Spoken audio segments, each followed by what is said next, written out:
orang Yaman 750 orang itu masuk Islam pada bulan Ramadan. Jadi Ramadan itu bulan prestasi, bulan kesuksesan, bulan perjuangan. Ada beberapa catatan sejarah yang sering disebut sebagai detik-detik yang menentukan perjalanan sejarah umat Islam dan peradaban dunia. Umpamanya saja proklamasi dinasti Abbasiyah oleh Abdullah bin Abbas, dipilihnya bulan Ramadan. Dinasti Abbasiyah sempat memimpin umat Islam 500 tahun, berpusat di Baghdad, melahirkan pemikir-pemikir besar, bukan hanya di bidang keagamaan, tapi juga di bidang ilmu dan teknologi, sampai tentang optik dan lain-lain. Itu bulan Ramadan proklamasinya. Panglima Utbah bin Nafi berhasil menaklukkan Afrika 52 Hijriah, justru ketika pasukannya sedang lapar puasa Ramadan. Tariq bin Ziyad menyeberang dari Afrika Utara 99 Hijriah dengan menggunakan perahu-perahu kecil mengarungi lautan yang luas sampai di daratan Eropa pada saat pasukannya sedang lapar puasa Ramadan. Tahun berikutnya dapat mengalahkan tentara Eropa bulan Ramadan. Salahuddin Al-Ayyubi berhasil mengembalikan Masjidil Aqsa ke tangan umat Islam bulan Ramadan. Dan tentu tidak boleh lupa 17 Agustus 1945 bangsa kita itu hari Jumat pada bulan Ramadan. Dalam dunia keilmuan lebih menonjol lagi. Dalam dunia keilmuan, para ulama-ulama sejak paling tidak yang tercatat adalah awal abad kedua, abad ketiga Hijriah, generasi Imam Mazhab, itu mereka memanfaatkan Ramadan itu untuk melahirkan prestasi di bidang karya tulis. Dan luar biasa, karya tulis mereka itu adalah monumental sampai sekarang. Bayangkan, ada yang sudah 1300 tahun masih dibaca oleh umat Islam. Karya-karya Imam Syafi'i, banyak ada karya Ramadan. Sampai ulama-ulama ikhwan abad ke-19 memanfaatkan Ramadan, Said Qutb, Mahmud Qutb, untuk melahirkan karya-karya tulis. Luar biasa Ramadan ini. Ya, paling tidak barangkali catatan sejarah ini dapat mendorong kita untuk bisa memanfaatkan, mengoptimalkan Ramadan ini untuk melahirkan prestasi-prestasi sesuai dengan bidang kita, dan tentu taqarrub kepada Allah Subhanahu wa taala. Atau paling tidak kita mencoba mengurangi atau merubah sedikit demi sedikit kebiasaan-kebiasaan Ramadan selama ini yang justru mungkin kurang sesuai dengan nilai-nilai semangat Ramadan sebagai bulan prestasi. Selama ini kan Ramadan menjadi bulan malas-malasan, ya, bulan datang ke kantor lambat-lambatan, kalau pulang cepat-cepatan, bulan banyak ngantuk-ngantukan, kemudian mudah tersinggung perasaan, bapak-bapak jadi manja-manjaan, juga sibuk keswalayan sambil hutang-menghutang, tambah lagi bakar petasan mengganggu tetangga. Dan kalau lagi bulan Ramadan, kakek-kakek main halma, kemudian nenek-nenek main ular tangga, untuk mengisi waktu. Sebetulnya Ramadan itu bulan prestasi. Ya, paling tidak tentu saja kita mengisinya dengan melaksanakan saum dan amalan-amalan Ramadan sebagaimana yang dianjurkan oleh Rasulullah sallallahu alaihi wasallam. Surat Al-Baqarah 183 itu yang nanti akan sering kita dengar itu. Ya ayyuhalladzina amanu kutiba alaikumusiyam kama kutiba alal ladzina min qablikum la'allakum tattaqun. Ayat ini turun di Madinah. Artinya Madaniyah. Bapak-bapak jamaah bisa memastikan kalau ada Quran ya ayyuhalladzina amanu, itu ada beberapa puluh, sudah bisa dipastikan itu turunnya di Madinah. Jadi perintah saum itu diperintahkan kepada Nabi setelah beliau berada di Madinah. Tapi tradisi saum sudah biasa dilakukan oleh beliau sejak di Makkah. Antara lain beliau sering melakukan saum Arafah. Saum pada tanggal 9 Zulhijjah. Yang kemudian ini diabadikan menjadi salah satu saum sunat. Muakkadah.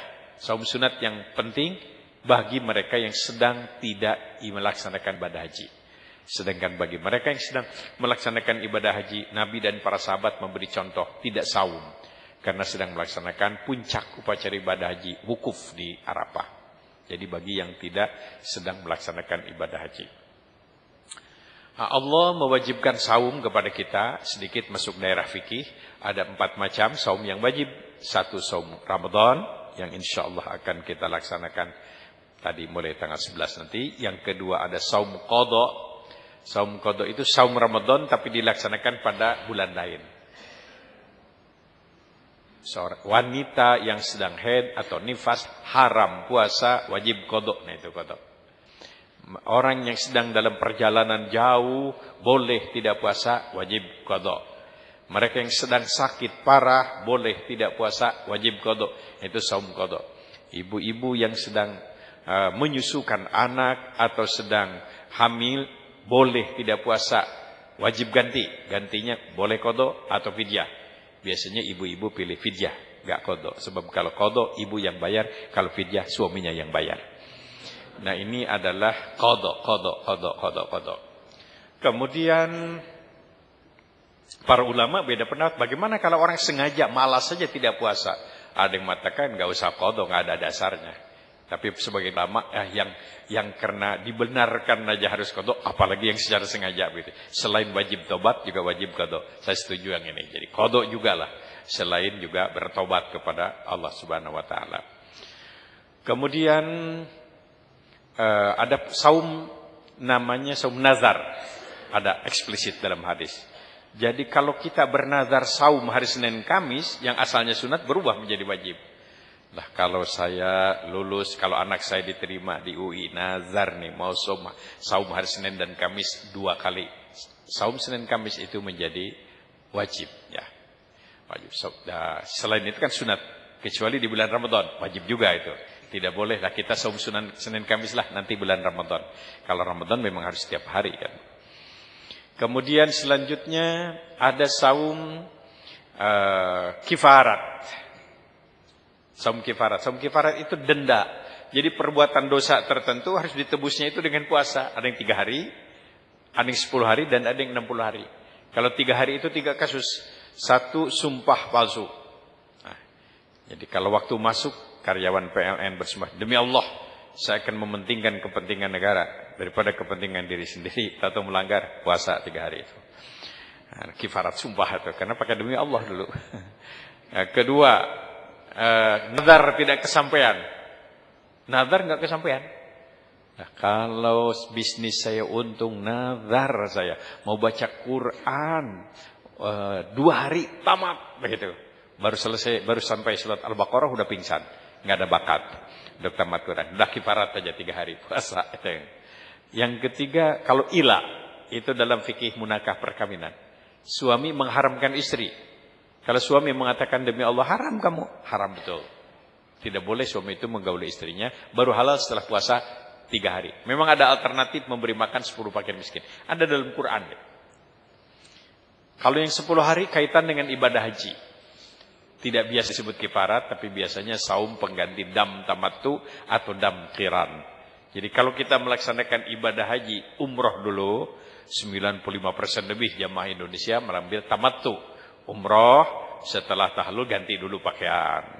Nanti tanggal 8 niat lagi haji. Itu namanya tamattu. Atau orang sana sering menggabungkan umroh dan haji disatukan. Nah, itu wajib memotong seekor kambing di Mina. Tidak boleh di kita di negeri ini. Harus di Mina. Karena ini kaitan dari ibadah haji. Kalau tidak bisa melaksanakan itu karena uang realnya habis untuk beli karpet, maka dia harus puasa 10 hari. 3 hari di musim haji, 7 hari di negeri sendiri. Dan 10 hari. Yang lebih berat lagi ada yang 60 hari. Membunuh manusia tidak sengaja. Yang kedua namanya zihar. Zihar. Dan yang ketiga hubungan di siang hari bulan Ramadan. Itu 60 hari. Jadi kalau kita naik mobil nabrak orang, itu kita harus urusan dengan polisi supaya jelas siapa yang salah, siapa yang benar.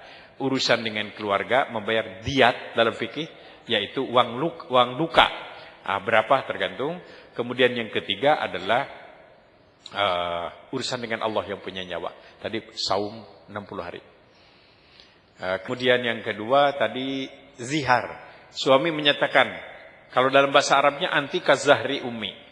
Tapi kira-kira kalau terjemahan bebasnya, demi Allah haram kamu. Seperti haram ibu saya dengan saya. Nah, ucapan yang begitu dikenakan sanksi zihar. Haram menggauli istrinya, baru halal setelah puasa 60 hari terus-terusan. Nah, yang ketiga adalah dalam kasus Ramadan, orang melaksanakan hubungan seks siang hari bulan Ramadan. Batal puasanya, dosa hukumnya, wajib tobat baginya, wajib puasa 60 hari. Nah, ini adalah saum yang wajib. Selain itu, saum-saum sunat saja itu.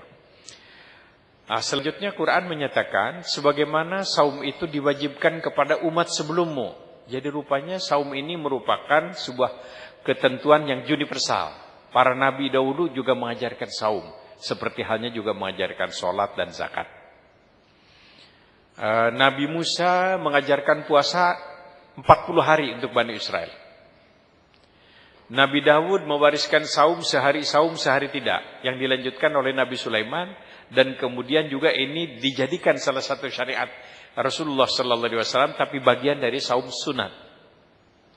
Seorang sahabat waktu itu mendengar pesan Nabi bahwa orang Islam itu tidak boleh saum terus-terusan. Nah, sahabat itu minta dispensasi. Ya Rasulullah, tolong izinkan saya ingin saum terus-terusan. Kata Nabi, jangan.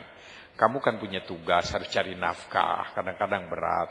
Kamu juga harus dakwah ke luar-luar daerah sana, berat. Kadang mungkin sewaktu-waktu kamu harus dipanggil medan pertempuran.